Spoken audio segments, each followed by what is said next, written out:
அகஸ்தீஸ்வரம் ஒரே இருட்டெல்லாம் இருக்கு. வீடியோ எடுத்துட்டு வீடியோ எடுத்தேன், ஆனால் ஒரு இது இல்லை, வெளிச்சம் இல்லை. நல்ல இருட்டான இடத்துல இந்த டிஜிட்டல் மீட்டரையும் கீழே அந்த ரெக்கையும் வீடியோ எடுத்தால் அழகாக இருக்கும். அப்படி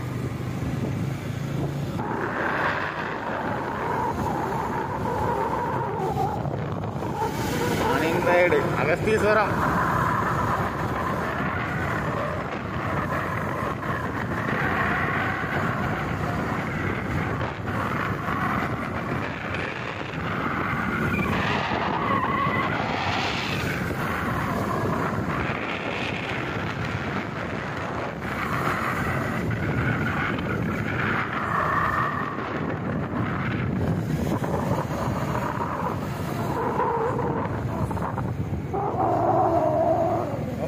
அகஸ்தீஸ்வரம் ரயில்